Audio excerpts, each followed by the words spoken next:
Parliament? एक parliament की जरूरत क्यों होती है हमें? पार्लियामेंट की जरूरत इसलिए होती है क्योंकि पार्लियामेंट लोगों को रिप्रेजेंट करती है। सही नहीं समझ में आया? समझाते हैं। जैसे पार्लियामेंट में कौन होते हैं? मेंबर ऑफ पार्लियामेंट होते हैं, ठीक। अब मेंबर ऑफ पार्लियामेंट कौन है? वो आपके और मेरे रिप्रेजेंटेटिव्स हैं, मतलब हमने उन्हें वोट दिया है और वो पार्लियामेंट में गए हैं। तो पार्लियामेंट में किसको रिप्रेजेंट कर रहे हैं? हमें रिप्रेजेंट कर रहे हैं। हमें रिप्रेजेंट कर रहे हैं मतलब देश को रिप्रेजेंट कर रहे हैं ना। तो इस सेंस में पार्लियामेंट बहुत इंपॉर्टेंट या फिर कह सकते हैं सबसे पावरफुल अथॉरिटी होना चाहिए। क्यों? क्योंकि parliament is directly representing the people, the citizen of the country. आया समझ में? तो जैसे ये पार्लियामेंट है हमारी, why do we need a parliament?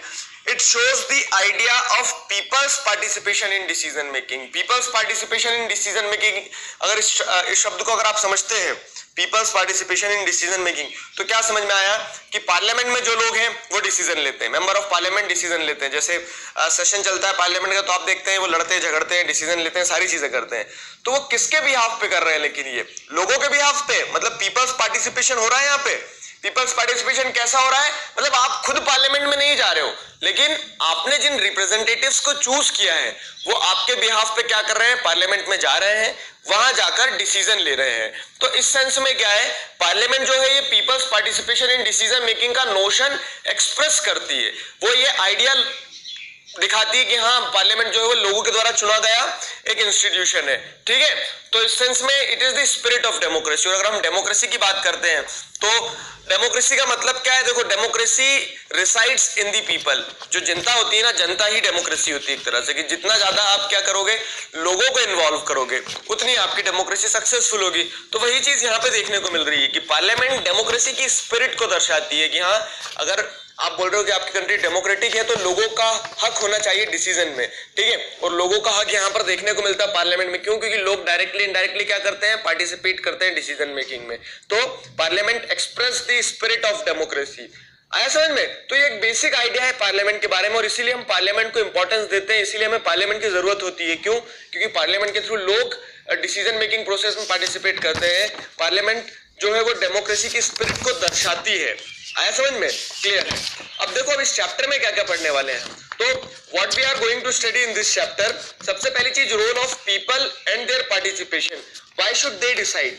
ये इंपॉर्टेंट चीज है कि हम अगर पढ़ेंगे पार्लियामेंट में, मतलब इस चैप्टर में why do we need parliament में हम क्या क्या पढ़ने वाले हैं। तो सबसे इंपॉर्टेंट चीज जब हम बात कर रहे हैं, पार्लियामेंट लोगों की होती है, लोगों के आइडिया को एक्सप्रेस करती है, लोगों का पार्टिसिपेशन इंश्योर करती है डिसीजन मेकिंग में। तो हम वही ये पढ़ने वाले हैं, क्या कि लोगों का रोल क्या है पार्लियामेंट में, लोग किस तरह से एक डेमोक्रेसी में इंपॉर्टेंट होते हैं। तो role of people and their participation, वो किस तरह से पार्टिसिपेट करते हैं। व्हाई शुड दे डिसाइड, और लोग ही क्यों डिसाइड करें, जो सिटीजन्स हैं, जो जनता है, वही क्यों डिसाइड करें। तो ऐसे कुछ कोर क्वेश्चंस है जिन्हें हम डिस्कस करने वाले हैं इस चैप्टर में। फिर पढ़ेंगे रिप्रेजेंटेटिव ऑफ द पीपल, ठीक है। अब क्या यहाँ पे जो रोल ऑफ पीपल है या फिर उनका पार्टिसिपेशन या फिर उन्होंने क्यों डिसाइड किया वो तो समझ लेंगे हम।